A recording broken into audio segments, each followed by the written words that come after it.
அதிமுக அரசியல் பத்தி தான் எல்லாரும் பேசிட்டே இருக்கிறாங்க. அதிமுக எந்த சூழ்நிலையும் தன்னை தற்காத்து தகவமைத்துக் கொள்ளும். எப்படி சார் 8 எலெக்ஷன்ல தோத்துட்டாங்களா சார்? யார் சொன்னது? அப்ப தோக்கவே இல்லையா சார் 8 எலெக்ஷன்? 13 எலெக்ஷன்ல தோத்த திமுகவை யாராவது கேள்வி கேட்டீங்களா? கட்சிக்காரங்க கட்சிக்கு எதிராக செயல்பட்டாங்கன்னா வெளியேத்தாம என்ன செய்ய சொல்றீங்க? உள்ளே வச்சுக்கிற சொல்றீங்களா? விமர்சனம் செய்கிறவர்கள் எல்லாம் ஒரு கட்சியை நடத்தி பார்க்க முடியுமா அவங்களால? தாழ்த்தப்பட்ட பிற்படுத்தப்பட்ட மக்களுக்காக விடுதலை சிறுத்தைகள் இந்த 5 ஆண்டு காலத்தில் இந்த சாதனை செஞ்சிச்சுன்னு ஒரு திட்டத்தை சொல்லுங்கன்ற. ஆனா கூட்டணி நாங்க பலமா இருக்கிறோம். நீங்க கூட்டணி பலமா இருந்ததுனால இந்த நாட்டுக்கு என்ன பிரயோஜனம் தானே? வேங்கவேல் பிரச்சனை முடிச்சிட்டீங்களா? ஆம்ஸ்டாங் வழக்கு வந்து விசிகாவின் தலைவர் என்ன கேட்டாரு? சிபிஐக்கு மாத்துங்கன்றாரு. மாநில அரசு தூத்துக்குடி துப்பாக்கி ஓடு 13 பேர் சத்தான்னு சொல்லி 5 வருஷம் தம்பட்டம் அடிச்சிங்கல்ல. இந்த ஆட்சி வந்ததுக்கு பிறகு 173 பேர் இது வரைக்கும் அரசாங்க கவனக்குறைவால் செத்து இருக்கிறாங்க. உணவுத்துறை அமைச்சர் நாங்க 100 கோடி ரூபாயில கலைஞர் உணவகம் ஆரம்பிப்போம்னாரு. இப்ப அம்மா உணவகமும் இயங்கல, கலைஞர் உணவகம் இல்லவே இல்லை. திட்டங்கள்லாம் செயல்படுத்திட்டோம். 90% திட்டங்கள் வாக்கு சொல்றது சொல்றீங்க, பொய்யன்னு அழுத்தமா சொல்லுவோமே. ஜெயலலிதா அவர்கள் இருக்கும் வரை போயஸ் கார்டன் பக்கம் ஏன் வரல? உங்களுக்கு ஏதாவது தெரியுமா? உங்களுக்கு தெரிஞ்சா சொல்லுங்க. 47 வயசுல துணை முதலமைச்சர் காலில் ஒரு 74 வயசு சட்டமன்ற உறுப்பினர் எழுகிறார். இது சுயமரியாதையா? ராமே ஆண்டானா ராவணே ஆண்டானே எங்களுக்கு என்னப்பா அப்படின்ற நிலைமைக்கு நாம ஆளுகிற கட்சி திமுக எதிர்க்கிறது, எதிர்கட்சியை ஆதரிக்கிறது. மக்கள் அதை உள்வாங்கி கொண்டார்களா என்பதை தெரியவில்லை. அதுல நிறைய குழப்பம். நீங்க பாதுகாப்பு அப்படின்னு வருகிற போது நீங்க தமிழ்நாட்டுல பொறுப்பு டிஜிபி தானே இன்னும் நீங்க நியமிச்சிருக்கீங்க. திருமதி சீமா அகர்வால், வன்னி பெருமாள், அவங்களையே நீங்க காவல்துறையை சுதந்திரமாக செயல்பட விடலையா? பிற அழுத்தங்கள் இருக்கா? இல்ல நம்ம என்ன செஞ்சாலும் முதலமைச்சர் நம்மளை கண்டுக்கிற மாட்டாருன்னு நினைக்கிறாங்களா? இதில் என்ன? வணக்கம் சார். வணக்கம் சார். என்கிட்ட வந்து நிறைய கேள்விகள் இருந்தாலும் முதல் கேள்வியா உங்ககிட்ட நான் என்ன கேட்கிறேன் அப்படின்னா, தேர்தல் நெருங்கிட்டு இருக்கு. அதிமுகவுடைய நடவடிக்கைகள் என்னவா இருக்கும்? தேர்தலுக்கு என்ன மாதிரியான யுக்திகளை வகுத்திருக்காங்க? திட்டங்கள் என்ன சார்? அதாவது அதிமுக தேர்தலுக்கு எப்போதும் தயாரா தான் இருக்கு. அதாவது நல்ல உறவு இருக்கிறது அப்படிங்கிறத விட புரட்சி தலைவர் எம்ஜிஆர், அம்மையார் ஜெயலலிதா அவர்களுடைய அப்பேற்பட்ட இயக்கத்தின் ஆதரவாளனாக நான் எப்போது இருக்க விரும்புகிறேன். ஆக இந்த தேர்தலை பொறுத்தளவில் திராவிட முன்னேற்ற கழகத்தை நம்ம திமுகவை ஆட்சி விட்டு அகற்றுவதற்கு மிகப்பெரிய திட்டமும் அதற்குண்டான வேலைகளையும் அதிமுக கட்சியில இருந்து எல்லாரையும் வெளியேற்றிட்டு எப்படி நீங்க எதிர்ப்பீங்கன்னு தான் கேட்கிறேன். யாரையும் வெளியேற்றலையே. கட்சிக்காரங்க கட்சிக்கு எதிராக செயல்பட்டாங்கன்னா வெளியேற்றாம என்ன செய்ய சொல்றீங்க? உள்ளே வச்சுக்கிற சொல்றீங்களா? கொத்துகிற பாம்பை நம் பையில் வைத்திருக்க முடியாது. கொட்டுகிற தேலையும் நம்ம வச்சிருக்க முடியுமா? பண்ண முடியாது. ஒண்ணு சில கட்சிக்கு எதிரான முடிவு எடுக்கிறீங்க, இன்னொன்னு இல்ல பொதுச் செயலாளர் அப்படின்னுக்கிறீங்க. இல்ல அதிமுகவை ஒருங்கிணைப்போம் அப்படின்னு சொல்லி தானே ஒருங்கிணைச்சு தானே இருக்குது. யாரு இப்ப 2ஆ 3ஆ இருக்குதுன்னு சொல்றா? நீதிமன்ற தீர்ப்பு இருக்குல்ல, பொதுக்குழு கூட்டியிருக்கிறாங்களா, ஒருங்கிணைச்சு தான் இருக்குது. அதிலிருந்து சில பேர் அந்த கட்சியை ஆட்சிக்கு வரக்கூடாது என்று நினைக்கிறவங்க திமுகவுக்கு ஆதரவாகவும் பல கட்சிகளுக்கு ஆதரவாகவும் இருக்கிறாங்கன்னா அதுக்கும் பொதுச் செயலாளர் எல்லாத்தையும் ஆமாசாமி போட முடியுமா என்ன? திமுகவை எதிர்க்கிறது மட்டும் அதிமுகவுடைய வேலை கிடையாது. இன்னொன்னு மெயினான விஷயங்கள் என்ன அப்படின்னு நம்ம பார்க்கணும் அப்படின்னா, பலம் அந்தந்த மாவட்டங்களுக்கான நிர்வாகிகளை நிர்வகிக்கிறது. இப்ப திமுகல அதிரடியான மாற்றங்கள்லாம் நிகழ்த்தி இருக்காங்க. மாவட்ட செயலாளர்களா இருக்கட்டும், துணை பொதுச் செயலாளர்களா இருக்கட்டும், இப்படி அதிமுகல என்ன மாதிரியான நடவடிக்கைகள்லாம் எடுத்திருக்காங்க? ஏன்னா இருக்க ஆட்கள், ஈரோட்ல செங்கோட்டையன் அவர்கள் வந்து நமக்கே தெரியும் எவ்வளவு பலம் வாய்ந்த ஆள்னு. அவரை வெளியேற்றுறது வந்து கட்சிக்கு ஒரு பின்னடைவு ஆகாதா? நீங்க டெல்லியில போய் ஹரித்வாருக்கு போறேன்னு சொல்லிட்டு போனாங்கல்ல, அமித்ஷா அவர்களை பாக்குறேன்னு சொன்னார்ல. எடப்பாடியும் தான் சார் போனார். சொல்லி கட்சியின் தலைவர் பொதுச் செயலாளர் போறது வேற. நீங்க ஒரு மாவட்ட கழக செயலாளர் அனுமதி வாங்கிட்டா போனீங்க? இல்ல அது எப்படி? அது கட்சி விதியை மீறதா? வராதா? என்ன நோக்கத்துக்காக போனீங்க? ஆகையினால ஒரு கட்சியினுடைய தலைமை அப்படின்னா அது திராவிட கட்சிகள், குறிப்பா திமுக, அதிமுக அந்த தலைமைக்கு கட்டுப்பட்டதுனாலதான் இங்க வலுவா இருக்குது. அது இல்லாம போச்சுன்னா என்ன பண்றது? சார், இன்னொரு முக்கியமா என்ன அப்படின்னா, தேர்தல் நெருங்கிட்டு இருக்கு. தேர்தல் நெருங்குற சமயத்துல முக்கிய புள்ளிகள் வந்து ஆளும் கட்சியோட சேர போறதா ஒரு தகவல் வெளியாகி இருக்கு. இதை நீங்க எப்படி சார் பாக்குறீங்க? அப்படிலாம் கிடையாது. இவர்கள் ஏதாவது ஒரு செய்திய வெளியில பரவ விட்டோம்னா அது உண்மையாயிரும் அப்படின்னு நினைச்சுக்கிட்டு இருக்காங்க. இன்னைக்கு சமூக வலைதளங்களா இருக்கட்டும், அல்லது பத்திரிகை, நாளிதழா இருக்கட்டும், எல்லாத்துலயுமே ஒரு ஊடகமான ஒரு செய்தியை யூகமாகத்தான் சொல்றாங்களே ஒழிய, ஆணித்தரமா எதுவுமே சொல்றதில்ல. எல்லா கட்சியிலேருந்து சில பேர் போகத்தான் செய்வாங்க. திமுகவிலேருந்து யாரும் போகவே இல்லையா என்ன? துணை பொதுச் செயலாளர் இருந்த முன்னாள் அப்படி மத்திய யார் அமைச்சர் போயிருக்காங்க சார் திமுகல? சுப்புலட்சுமி ஜெகதீசன், ம். விபி துரைசாமி ம். அவங்கலாம் போலையா? கேபி ராமலிங்கம் அவங்கலாம் நாடாளுமன்ற எங்க போய் உறுப்பினர். அதிமுகல ஜாயின் பண்ணியிருக்காங்களா சார்? அவங்கள எங்க போயிருக்கிறாங்க? எங்க போயிருக்காங்க? பாஜக போயிருக்கிறாங்க. அவங்க எந்த கட்சிக்கு போகணுன்றத நாம முடிவெடுக்க முடியாதுல்ல. ஆனா அவங்க 3 பேரும் அதிமுகவுல பதவியில இருந்தவங்க தான். திமுகவுக்கு போனாங்க. திமுகவுல இருந்து இப்ப இன்னைக்கு அங்க போயிருக்காங்க. அம்மையார் சுப்புலட்சுமி ஜெகதீசன் எந்த இயக்கத்துக்கும் போல. ஆகவே அது அவங்கவங்க விருப்பம். அதனால இதுதான் காரணம். இப்படித்தான் இருக்குது. இன்னும் நெறைய பேரு கட்சியிலிருந்து போக போறாங்க அப்படின்னா, நெறைய பேரு போகணும்ன்றது விருப்பப்படுறவங்க அந்த மாரி சொல்லலாம். அப்படியெல்லாம் இனிமேல் போக மாட்டாங்க. கட்சியில இருந்து இப்படி நீக்கப்படுறாங்க. எடப்பாடியோடைய ரியாக்ஷன் என்ன சார்? அதுக்கு என்னவா இருக்கு?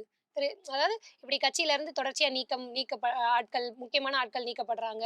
இன்னொன்னு அந்த இடங்கள்ல அந்தந்த மாவட்டங்கள்ல நிரப்புறதுக்கான ஐடியா என்ன மாரியான ஐடியாஸ் அவர் முன்னெடுத்திருக்காரு? இதுக்கான அவரோட ரியாக்ஷன் என்னவா இருக்கும்?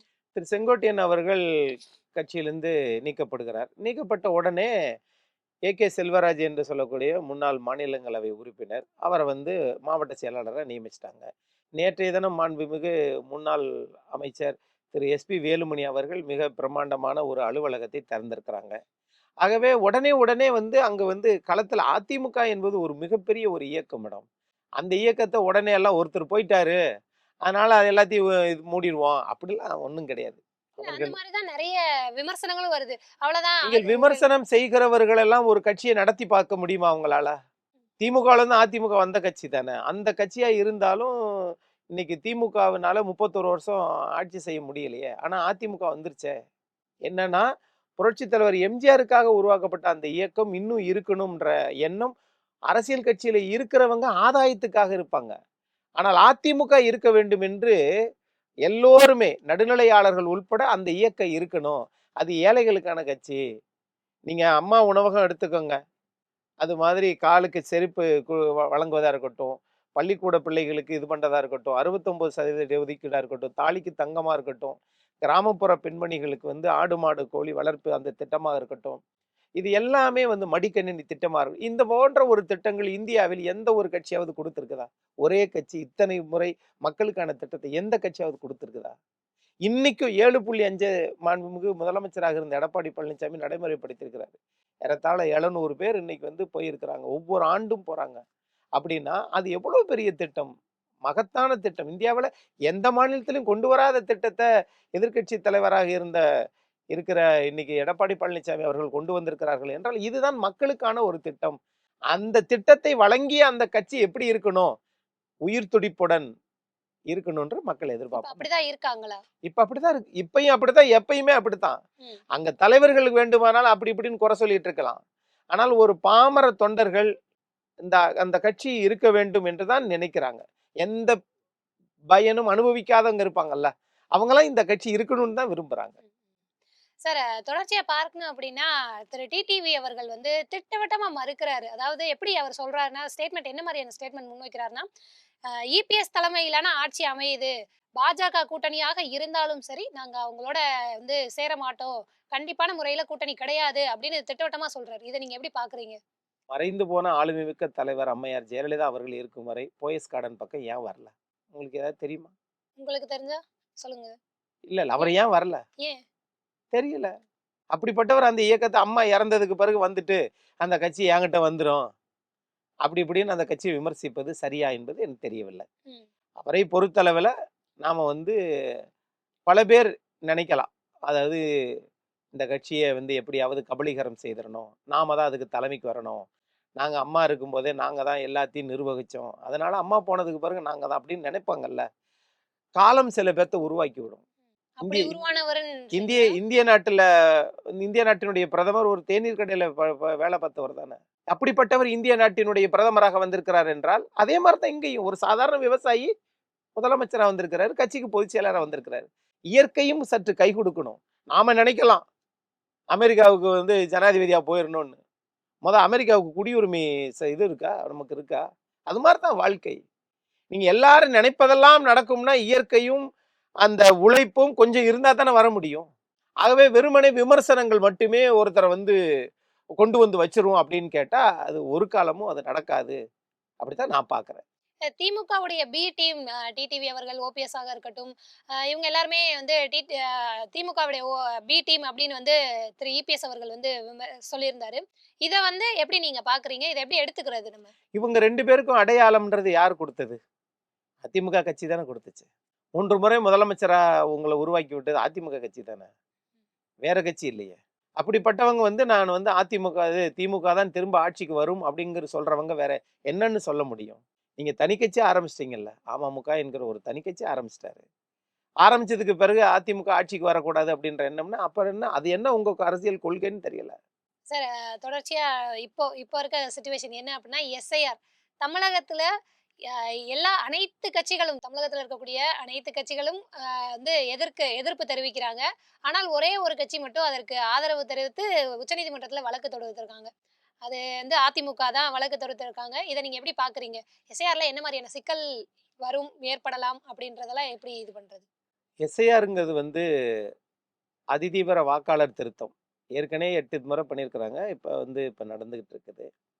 இது 2000 என்னன்னா அந்த ஃபார்ம்ல வந்து இந்த நீக்கப்பட்டவர்கள், இறந்தவர்கள், அரசு சம்பந்தமா இன்னொரு துறைக்கு வேற ஊருக்கு மாறி இருக்கிறவங்க, அவங்களுக்கெல்லாம் இந்த விலாசம் அட்ரஸ மாத்துறது, இந்த மாரி இதுக்கெல்லாம் அது வந்து பயனுள்ளது தான்.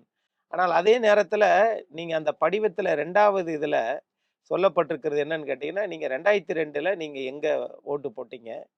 உங்களுக்கு அந்த அந்த சட்டமன்ற தொகுதி அல்லது பாக எண் அப்படின்னா பூத்துல என்ன இதுல பண்ணீங்க, வாக்களிச்சீங்க அப்படின்னு தேட சொல்றாங்க. 2002லயும் 2005லயும் என்ன பண்ணியிருக்கிறாங்கன்னா, தொகுதி மறுவரையில சில இது மாறிருச்சு. அப்படி மாறிய தகவல் இவங்களுக்கு தெரியுதான்னு தெரியல. தனி மனிதனுக்கு தெரியாது.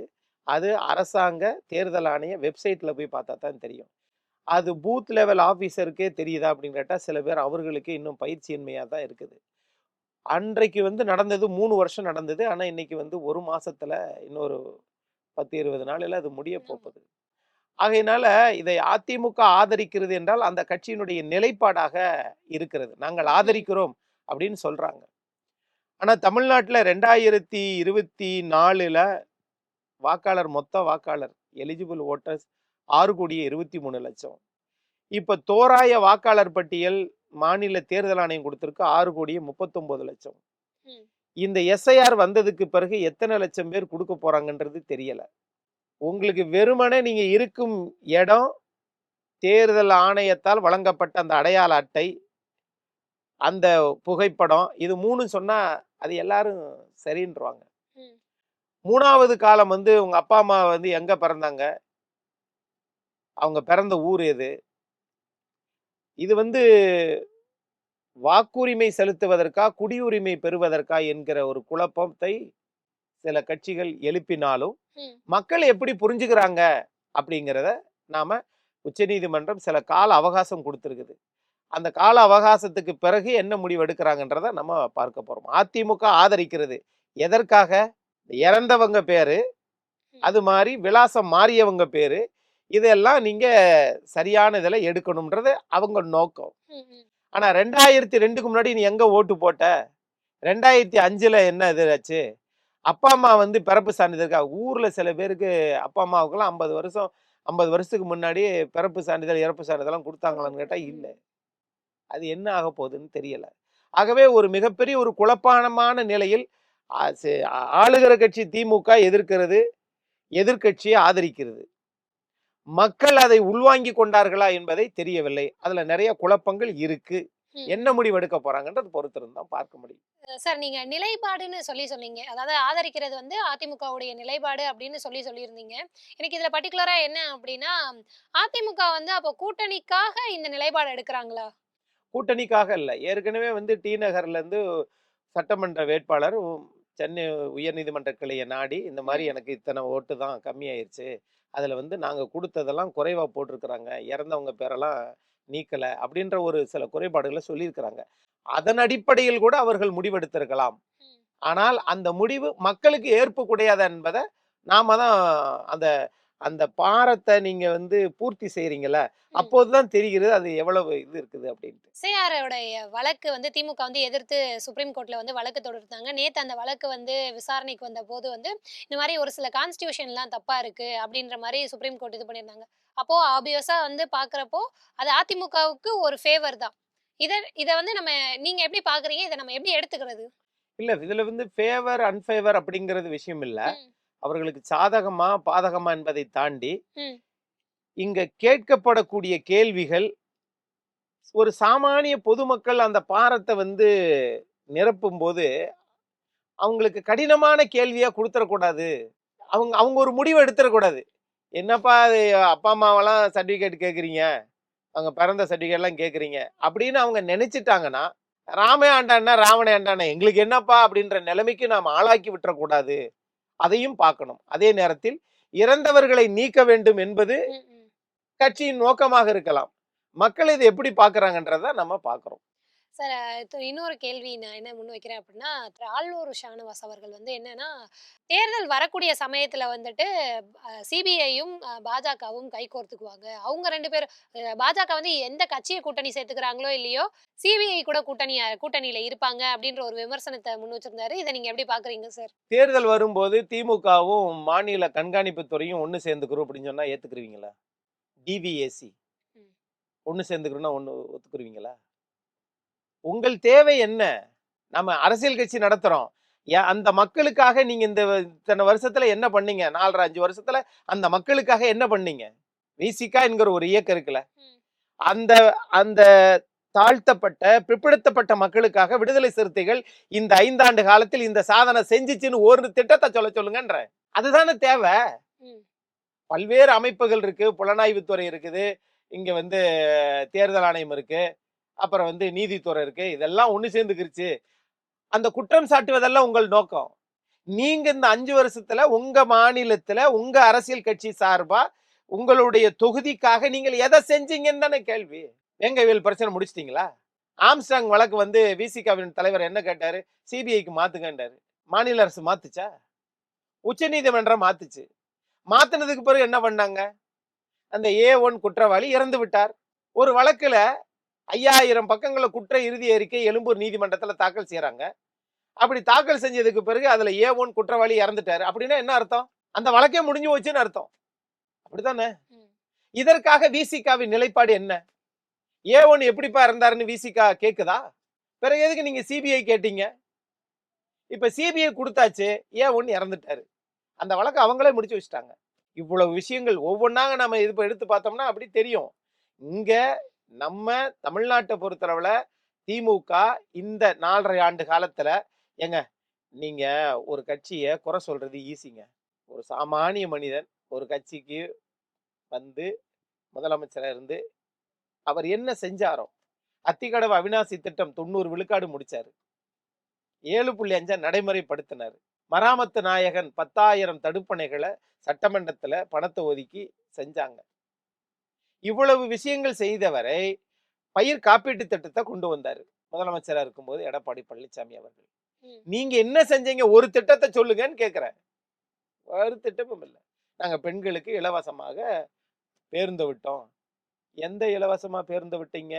46,000 கோடி கடனில் இருக்கக்கூடிய பேருந்துத்த தான் நாங்கள் பெண்களுக்கு இலவசமா குடுத்தோம்ன்றீங்க. திமுக தான் கடன் அதிகமா இருக்குன்னு சொல்லுச்சு. அதே திமுக தான் பெண்களுக்கு இலவசமாக விடு அப்படின்னு சொல்லுது. அப்ப என்ன அர்த்தம்னா, அந்த போக்குவரத்த நாங்க தனியார் படுத்த போறோம். அதான அர்த்தம். வேற என்ன திட்டம்? காலை சிற்றுண்டி. இது அதிமுக ஆட்சியிலேயே நுங்கம்பாக்கத்துல ஆரம்பிச்சு வச்சாங்க. ஆட்சி வரல. அதனால அத கொண்டு வர முடியல. சரி அது இருக்கட்டும். நீங்க காலை சிற்றுண்டிய பெருசா பேசுறீங்க. அம்மா உணவகம் ஏன் நிப்பாட்டிட்டீங்க? சரி அம்மா உணவகம் வந்த உடனே ஒ சக்க சக்கரபாணி அவர்கள் மாண்புமிகு உணவுத்துறை அமைச்சர் உணவுத்துறை அமைச்சர். கலைஞர் உணவகம் கொண்டு வருவோம்னாரு. ஏன்னா அம்மா உணவகம்லாம் கார்ப்பரேஷன் பணத்துல இயங்குது. அதனால நாங்க என்ன சொல்றாரு, இவர் என்ன சொல்றாரு, உணவுத்துறை அமைச்சர் நாங்க 100 கோடி ரூபாயில கலைஞர் உணவகம் ஆரம்பிப்போம்னாரு. இப்ப அம்மா உணவகமும் இயங்கல. கலைஞர் உணவகம் இல்லவே இல்ல. அப்ப என்னது உங்க நிர்வாகம், நீங்க தானே சொன்னீங்க. ஆக இப்படி ஏராளமான பிரச்சனைகள் இருக்கு. அதை மடைமாற்றம் செய்வதற்காக ஏன் ஏன் வந்து திருவாரூருக்கு இன்ன வரைக்கும் முதலமைச்சர் போகல? எதிர்க்கட்சி தலைவர் போயிட்டு வந்தாரு. கள்ளக்குறிச்சிக்கு ஏன் போல? இப்படி ஏராளமான கேள்வி இருக்கு. ம். ஆனால் விலைவாசி உயர்வு, வரி உயர்வு எந்த திட்டங்களும் செய்யவில்லை. ஆனா கூட்டணி நாங்க பலமா இருக்கிறோம். நீங்க கூட்டணி பலமா இருந்ததுனால இந்த நாட்டுக்கு என்ன பிரயோஜனம் தானே மக்கள் கேட்பாங்க. இந்த திட்டங்கள்லாம் செயல்படுத்திட்டோம். 90% திட்டங்கள் நான் என்ன வாக்குறுதிகள் சொன்னேன், நீங்க நிறைவேற்றப்பட்டிருக்கு. 100% செயல்படுத்திட்டீங்க. அத நான் இல்லைங்கல. சொல்றது சொல்றீங்க, பொய்யன்னு அழுத்தமா சொல்லுவோமே. இதே உங்க கம்யூனிஸ்ட் மார்க்சிஸ்ட் கம்யூனிஸ்ட் கட்சியின் தலைவர் சொல்றாரே, ஐயா திரு சண்முகம். ஏன் உங்களுக்கு கணக்கு தெரியாதா? திமுகவ பார்த்து கேட்கிறாரு. 98.5% செய்யவே இல்லைங்க. அவங்க கணக்கு தப்பா போட்டு சொல்றாங்கன்னு சொன்னாரே. அதுக்கு என்ன பதில் சொல்றீங்க? ஆக வெறுமனே வந்து ஊடகத்தை வைத்துக்கொண்டு அந்த இத அதாவது சமூக வலைதளங்கள நம்பிக்கிட்டு இந்த அரசியல் ஒரு மூளை சலவை செஞ்சுகிட்டு திமுகவும், திமுக கூட்டணி கட்சியும் ஆட்சி நடத்திட்டு இருக்காங்க. ஆனா மக்கள் அந்த மாரி இல்ல. மக்கள் வந்து இந்த ஆட்சிய மாற்றணும்னு தான் நினைக்கிறாங்களே ஒழிய, இது வந்து மக்களுக்கு பயன்படுகின்ற எந்த திட்டத்தையும் குடுக்கல. மாறாக மனித குலத்துக்கு எதிரான போதை மருந்து கடத்தல். அது மாதிரி மதுபானத்துல அதிக வருமானம். ஒரு நாளைக்கு 1,18,00,000 பேர் குடிச்சிட்டு போறாங்க வீட்டுக்கு. அத உங்களால தடுக்க முடிஞ்சுச்சா? ஒரு ஆண்டுக்கு 48,000 கோடி வருவாய் இதிலிருந்து குடிச்சதுனால வருமானம் வருது. தடுக்க முடிஞ்சுச்சா? கடன குறைக்க முடிஞ்சுச்சா? உலக வங்கியிலிருந்து வாங்குறீங்களே, அது குறைக்க முடிஞ்சுச்சா? 10 வருஷம் வாங்குன கடன விட நீங்க 4 1/2 வருஷம் 5 வருஷத்துல 5,33,000 கோடி கடன் வாங்கியிருக்கீங்க. எல்லா விலைவாசியும் உயர்ந்துருச்சு. பால் விலைய 3 முறை ஏத்திருக்கீங்க. பஸ் கட்டணத்தை ஏத்திருக்கிறீங்க. பெண்களுக்கு இலவசம்னு சொல்லிட்டு அந்த பஸ் வர்றதே கிடையாது. சமூக வலைதளங்கள்ல எப்படி பேசுறாங்க? கரெக்ட்டா இலவசம் குடுத்துட்டு பஸ்ஸ கட் பண்ணிட்டாங்கப்பா. இதானே இது? அதே பெண்கள் என்ன பண்ணி ஓசி பஸ்ன்னு சொன்னது நீ இந்த அமைச்சர் தான். ஆக இவ்வளவு சிக்கல்கள் இருக்குது. அதை மறைப்பதற்காக நாங்க ஒவ்வொருதா எடுத்துக்கிட்டு, பாருங்க இப்படி பண்றாங்க. நாங்க பாஜக எதிர்ப்பு. நாங்க நாங்க தான் சமூக நீதி. என்ன சமூக நீதி? என்ன சுயமரியாதை? 47 வயசுல துணை முதலமைச்சர் காலில ஒரு 74 வயசு சட்டமன்ற உறுப்பினர் வேடசந்தூர் சட்டமன்ற வேடசந்தூர் உறுப்பினர் சட்டமன்றம். காலில் விழுகிறார். இது சுயமரியாதையா? தந்தை பெரியாருக்கு செய்கின்ற புகழாரமா? என்னது இது? 36 வயசுல தயாநிதி மாறனை மத்திய அமைச்சரா மாத்துனது சமூக நீதி. 47 வயசுல திரு உதயநிதி ஸ்டாலின் மாண்புமிகு விளையாட்டுத்துறை அமைச்சரை துணை முதலமைச்சராக்குனது சமூக நீதி. இது மற்ற சமூகங்களுக்கு செய்யற அநீதியா தான் நான் பார்க்கிறேன். கலைஞர் அவர்களுடைய வாரிசுகள் மட்டுமே திமுகவையும் திமுகவினுடைய பதவிகளையும் சுவைக்க வேண்டும் என்றால் பேரறிஞர் அண்ணாவின் கொள்கை அதானா? மக்கள் ஏத்துக்குருவாங்களா? ஆக இந்த ஆட்சியை மக்கள் நம்பல. 2026ல ஆட்சி மாற்றம் ஏற்படும் அப்படின்றதான் என்னுடைய எதிர்பார்ப்பா இருக்கு. திரு இபிஎஸ் அவர்களும் நேற்று ஒரு அறிக்கை வெளியிட்டிருந்தாங்க. கோவை சம்பவத்த ஒட்டி இது இந்த மாரி பெண்கள் பாதுகாப்பற்ற சூழல்ல இருக்காங்க. தமிழகமே பாதுகாப்பற்ற சூழல்ல இருக்கு. அது திருச்சியில நேற்றைய முன்தினம் அந்த கொலை சம்பவம் நடந்தது. காவலர் குடியிருப்பிலேயே நடந்தது. இப்படியான ஒரு பாதுகாப்பற்ற சூழல் தான் தமிழகத்துல இருக்கு. அப்படின்ற மாரி ஒரு அறிக்கை வெளியிட்டிருந்தாரு. இத எப்படி சார் பார்க்குறீங்க? நீங்க பாதுகாப்பு அப்படின்னு வருகிற போது நீங்க தமிழ்நாட்டுல பொறுப்பு டிஜிபி தானே இன்னும் நீங்க நியமிச்சிருக்கீங்க. ம். ஏன் திருமதி சீமா அகர்வால், வன்னி பெருமாள் அவங்களெல்லாம் ஏன் நீங்க அவங்கெல்லாம் 1984, 89ல ஐபிஎஸ் பாஸ் பண்ணிட்டு வந்தவங்க மிகுந்த அனுபவசாலிகள். அவங்கள ஏன் நீங்க நியமிக்க மாட்டேங்கிறீங்க? ஏன்னா இவங்க மத்திய ஆட்சியை குறை சொல்லணும். அதே நேரத்துல அமலாக்கத்துறை நகராட்சித்துறை அமைச்சர் மேல 888 கோடி ம். கொடுத்திருக்குது. அது பொறுப்பு டிஜிபி எத்தனை நாள் ஆச்சு? ஏன் நடவடிக்கை எடுக்கல? அது ஒண்ணு. இன்னொன்னு இந்த கோவை கூட்டு பாலியல் சம்பவத்துல அவங்க காலை சுட்டு பிடிச்சோம் அப்படிங்கிறாங்க. ஏன் அதுக்கு முன்னாடி ஒரு குற்றம் நடக்காம பாதுகாத்துக்கிறது தானே காவல்துறை. அந்த காவல்துறையை கையில் வைத்திருக்கக்கூடிய தமிழ்நாட்டின் மாண்புமிகு முதலமைச்சர் அவர்களுடைய செயல்பாடுகள் அவர்களை சுதந்திரமாக காவல்துறையை சுதந்திரமாக செயல்பட விடலையா? பிற அழுத்தங்கள் இருக்கா? இல்ல நம்ம என்ன செஞ்சாலும் முதலமைச்சர் நம்மளை கண்டுக்கிற மாட்டாருன்னு நினைக்கிறாங்களா? இதுல என்ன எது ஏதாவது ஒன்றை சொல்லணும்ல. இவ்வளவு குற்றங்கள் நடக்குது. பாதுகாப்பான ஒரு தமிழ்நாட்டை அந்த சைடு திமுக சைடுல இருந்து சட்டம் ஒழுங்கு அ அவ்ளோ அதாவது மோசமா 100% தான் இருக்கு அப்டின்லாம் சொல்றாங்களே. சட்டம் ஒழுங்கு இதா தான் இருக்கு அப்டின்லாம் சொல்றாங்களே. அதுக்கு இங்க சீர்கெட்டு இருக்குன்னு இபிஎஸ் சொல்றாரு. ஆனா அப்படி இல்ல. அவங்க பொய் பரப்புறாங்க அப்டின்னு சொல்றாங்கல்ல. எப்படி பார்க்குறது? இப்போ அப்ப இப்ப நீங்க கோயம்புத்தூர்ல நடந்த சம்பவம் நடக்கவே இல்லைன்றீங்களா? அதான் 100% நல்லா தானே நடக்குது. தமிழ்நாட்டுல எல்லா பெண்களும் பாதுகாப்போடு தான் இருக்கின்றார்கள் இல்லையா? அத எப்படி நீங்க எடுத்துக்கிறீங்க சார்? அவர்கள் ஆட்சியை தக்க வைப்பதற்கு சொல்லுவாங்க 100% சட்டம் ஒழுங்கு சரியா தான் இருக்கு அப்படின்னு. அதை நிரூபிக்கிறதுக்கு என்ன சொல்ல போறீங்க? எந்த சம்பவமும் நடக்கவே இல்லை அப்படின்னு சொல்ல போறீங்களா? திருப்பூர்ல 3 கொலைகள் நடந்தது. அது என்ன தீர்ப்பு வாங்கி கொடுத்துட்டீங்களா? பெண்கள் சம்பந்தமாக நடந்திருக்கக்கூடியதுக்கு இழப்பீடு அரசாங்கம் எவ்வளவு கொடுத்திருக்குது? அப்படி பெண்கள் சம்பந்தமாக நடந்த குற்றங்களை நீதிமன்றத்தில் தண்டனை வாங்கி கொடுத்திருக்குதா? இதோ நாங்கள் பதிவு பண்ண முதல் தகவல் அறிக்கை, இதோ நாங்கள் அவர்களுக்கு தண்டனை வாங்கி கொடுத்துட்டோம் அப்படின்னு சொல்ல போறீங்களா? ஒரு புறத்துல போதை, இன்னொரு புறத்துல பெண்கள் பாதுகாப்பு குறைவு. ஆனால் நாங்கள் கூட்டணி பலமாக இருக்கிறோம், தொடர்ந்து நாங்கள் தான் வெற்றி பெறுகிறோம் அப்படின்னா இதை யார் நம்புவா? இப்படியான சம்பவங்கள்லாம் அதிமுக ஆட்சியில இருக்கிறப்போ நடக்கலையா? உடனே அங்க போகக்கூடாது. அந்த ஆட்சி அதிமுக ஆட்சியில நடந்ததுனால தானே அதிமுக ஆட்சியை விட்டுட்டு திமுக ஆட்சி கொண்டு வந்துச்சு. இப்ப இங்க நடக்குதுன்னா இந்த ஆட்சி மாறப்போகுதுன்னு அர்த்தம். எல்லா ஆட்சியிலும் நடக்கலையா என்ற பாதையை விட இந்த ஆட்சியில் நடந்ததற்கு என்ன தீர்வுன்னு தான் பார்க்கணும். தூத்துக்குடி துப்பாக்கி ஓடு 13 பேர் செத்தான்னு சொல்லி 5 வருஷம் தம்பட்டம் அடிச்சிங்கல்ல. இந்த ஆட்சி வந்ததுக்கு பிறகு 173 பேர் இது வரைக்கும் அரசாங்க கவனக்குறைவால் செத்துருக்குறாங்க. என்ன பண்ணீங்க? சரி பண்ணிட்டீங்களா? அதனால இதை எடுத்து வெளியிலே சொல்லுவதற்கு இன்னும் நாம் தயங்குகிறோம் அல்லது அச்சப்படுகிறோம் அல்லது அரசாங்கத்தை ஏன் நாம எதிர்த்துக்கிட்டு என்கிற மனநிலை எல்லாருக்குமே வந்துருச்சு. அது சரியான ஒரு பாடமாக படிப்பனையா இருக்குமான்னு கேட்டா இல்ல, இருக்காது அப்படின்னு தான் நான் பாக்குறேன். சார், கூட்டணி அப்படின்னு பார்க்கிறப்போ அதிமுகவுடைய கூட்டணி வேற யாரையும் வரவேற்குமா அப்படின்னு எதிர்பார்க்கலாமா? வரவேற்கப்படுவாங்களா? அரசியல் கட்சிகள் எல்லாத்தையும் வரணும்னு தான் எதிர்பார்ப்பாங்க. ம். இல்ல, முக்கியமா தாவேகா நான் குறிப்பிடுறேன். அதெல்லாம் அவங்க என்ன முடிவு எடுக்கிறாங்களோ அதை பிறகுதான். தாவேகா என்ன நினைக்கிறது? எங்க பக்கம் அதிமுக வரணும்னு நினைக்குது. ம். அதிமுக என்ன நினைக்குது? நாங்க தனிச்சு பெரும்பான்மை ஆட்சி அமைப்போம், ஆனால் திமுகவை எதிர்க்கிறவங்க எல்லாம் எங்களோட வந்தா நல்லதுன்னு அவங்க நினைக்கிறாங்க. அவ்வளவுதான். திரு டிடிவி அவர்களே அத சொல்லியிருந்தாரு. என்ன அப்படின்னா, தாவேகாவுடைய கூட்டணி, அதாவது 2 பேரும் கூட்டணி வைக்கிறாங்க. அதிமுகவும் தாவேகாவும் கூட்டணி வைக்கிறாங்க அப்படின்னா, யார் தலைமையில ஆட்சி இருக்கும்? அது ஏன் அவருக்கு கவலை? உங்களுக்கு அந்த கவலை எதுக்குன்னு கேக்குறேன். யார் தலைமையிலும் ஆட்சி வந்துட்டு போகுது. உங்க தலைமையில ஒரு ஒரு கட்சியை கூட்டணி அமைக்க முடியுதா? ம். முடிஞ்சா அதை ஏற்பாடு செய்யுங்க. யார் தலைமையில வைக்கணும்? அதுக்காக ஐயா சாலமன் பாப்பையை கூட்டி பட்டிமன்றம் வைக்க முடியும்? அதிமுக தலைமையிலயா, தாவேகா தலைமையிலயா, பாஜக தலைமையிலயா? உங்களுடைய நிலைமை என்ன? நீங்க யார் தலைமையில நீங்க போறீங்க? அதைத்தான் நீங்கள் பேசணும். அதுதான் ஒரு அரசியல் கட்சிக்கு, அதுதான் ஒரு தார்மீக பொறுப்பு அப்படின்னு நான் பாக்குறேன். இல்லைங்க 2 பேருக்கு ஒத்து வராதுங்க. 2 பேருக்கு ஒத்து வராதுன்னு நீங்க எப்படி கணிச்சிட்டீங்க? ஒத்து வரக்கூடாதுன்றது உங்கள் விருப்பமா இருக்கலாம். நீங்க ஒரு அரசியல் கட்சியா யார்கிட்ட போய் நிக்க போறீங்க? அல்லது உங்க தலைமையில யார உங்க கூட நிக்க வைக்க போறீங்க? அதுதானே அரசியல். ஆனா எல்லாரும் நம்ம அடுத்த அரசியலையே பத்தியே பேசிட்டே இருக்கிறோம். குறிப்பா அதிமுக அரசியல் பத்தி தான் எல்லாரும் பேசிட்டே இருக்கிறாங்க. அதிமுக எந்த சூழ்நிலையும் தன்னை தற்காத்து தகவமைத்துக் கொள்ளும். எப்படி சார் 8 எலெக்ஷன்ல தோத்துட்டாங்கல்ல சார்? யார் சொன்னது? அப்ப தோக்கவே இல்லையா சார் 8 13 எலெக்ஷன்ல? எலெக்ஷன்ல தோத்த திமுகவை யாராவது கேள்வி கேட்டீங்களா? 8 எலெக்ஷன்ல எங்க 2021 எங்க தோத்துச்சு?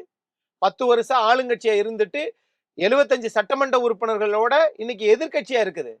தோத்து போயிரல. ஆனா திமுக 2011 எதிர்கட்சி அந்தஸ்தை கூட அவங்களால பெற முடியல. 2006 மைனாரிட்டி அரசாங்கம் நடத்துச்சு. அந்த கட்சியே இன்னைக்கு கோல வச்சுக்கிற போது அதிமுக என்கிற பேர் இயக்கம் இந்த மாதிரிலாம் இவங்க நினைக்கிற மாதிரிலாம் ஒருபோதும் நடக்காது. நீங்க அதிமுகவை தோக்கடிக்கணும்னு நினைக்கிறவங்க தான் தோத்து போவாங்களே ஒழிய, அது புரட்சி தலைவர் எம்ஜிஆருக்காக இருக்கக்கூடிய ஒரு மாபெரும் இயக்கம். அவர் எழுதிய பாடல்கள், அவர் கொடுத்த உதவி, அவருடைய அந்த ஈரமான நெஞ்சம், ஒரு தனி மனிதனை பத்தி உலகத்துல ஒரே ஒரு மனிதரை பத்தி புரட்சி தலைவர் பொன்மனச்செம்மல் பத்தி 5000 புஸ்தகங்கள் எழுதியிருக்காங்க மேடம். காரல் மார்க்ஸ் பத்தி அப்படி வந்திருக்குதா? இல்ல. லெனினை பத்தி வந்திருக்குதா? மாசேதுங்கள் மேல அப்படி இருக்கா? இல்ல. ஆனா அப்படி எழுதியிருக்கிறாங்கன்னா அவர் வாழ்ந்த வாழ்க்கை முறை. இன்னைக்கு கல்வி தந்தைகள் என்று தமிழ்நாடு முழுக்க இருக்காங்களே, எல்லாரும் புரட்சி தலைவர் எம்ஜிஆரால் வளர்க்கப்பட்டவர்கள், ஊக்குவிக்கப்பட்டவர்கள். அப்படிதான் நான் பாக்குறேன். அதனால இவங்க நான் அரசியலை கைப்பற்றணும், அதிமுகவை கைப்பற்றணும் அப்படின்னா கிடையாது. இன்னைக்கு ஒரு சாமானிய தொண்டன் வந்திருக்கிறார். நாளைக்கு இவரை விட இன்னொரு சாமானிய தொண்டன் அந்த இயக்கத்துக்கு வருவார். ஆனா அந்த இயக்கம் இருக்க வேண்டும். அப்படிதான் நான் பாக்குறேன். நீங்க ஆரம்பத்துல சொன்னீங்க திமுகவை எதிர்ப்பதற்காகவே ஒரு இயக்கம் தேவையா? நான் இப்படி கேக்குறேன், பாஜகவை எதிர்ப்பதற்காகவே திமுக தேவையா அப்படின்னு கேட்டா அரசியலே அதுதானே. பாஜகவை எதிர்க்க காங்கிரஸ் தேவை, காங்கிரஸ் எதிர்க்க பாஜக தேவை. ஆனா பாஜக இருக்கணும், அல்லது காங்கிரஸ் இருக்கணும் இருக்கக்கூடாதுன்ற நாம முடிவா இருக்க முடியாது. அதுதானே அரசியல். அரசியல் கட்சியினுடைய நோக்கம் என்ன? ஒன்றை எதிர்ப்பதற்கு குறை சொல்லுவதற்கு இன்னொரு கட்சி, அது எதிர்ப்பதற்கும் குறை சொல்வதற்கும் மக்கள் நலத்துக்காக இருக்கணும், நல்லது செய்யறதுக்காக இருக்கணும். ஆகவே இங்கு திமுக இருக்கும் வரை அதிமுக இருக்கும். சார், தொடர்ச்சியா வந்துட்டு திமுக வந்து அதிரடியான மாற்றங்கள் அவங்க கட்சி தலைமைக்குள்ளேயே எடுத்திருக்காங்க. கதிரானந்த் அவர்களுக்கு வந்து மாவட்ட செயலாளர் பதவி கொடுத்திருக்காங்க. இதை நீங்க எப்படி சார் பாக்குறீங்க? அவருடைய தந்தை இங்க பேசினார்ல 75வது என்ன சொன்னாரு? திரு ஸ்டாலின் அவர்கள் ராஜராஜ சோழனாகவும் அவருடைய பையன் வந்து ராஜேந்திர சோழனாகவும் சொன்னார். அதற்கு அவர்கள் பரிசு வழங்கியிருக்கிறார்கள். அப்படிதான் நான் பாக்குறேன். இல்ல, இதை தாண்டி வேற எதுவும் கட்சிக்குள்ள உள்ள மனஸ்தாபங்கள் அப்படி?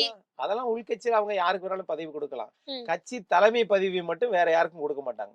மாவட்ட செயலாளர் ஒரு பதவி, 80 மாவட்ட செயலாளர் இருக்கிறாங்க, அதுல ஒரு பதவி கொடுக்கறது பெருசா? நீங்க கனிமொழி அவர்களை திமுகவின் தலைவராக்குவீங்களா? அண்ணன் ராசா அவர்களை நாட்டின் துணை முதலமைச்சராகவும் முதலமைச்சர் ஆக்குவீங்களா? அன்னைக்குத்தான் திமுக சமூக நீதி கட்சி என்று உலகம் உங்களை நம்பும். அது வரைக்கும் நம்பாது.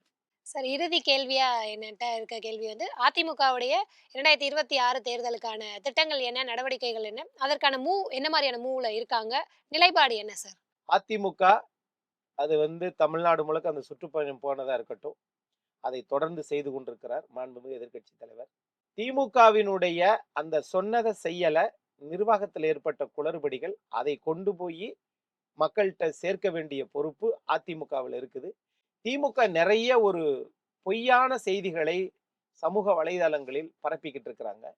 அதை முறியடிக்க வேண்டிய பொறுப்பும் அதிமுகவினுடைய தகவல் தொழில்நுட்ப பிரிவுக்கு இருக்குது.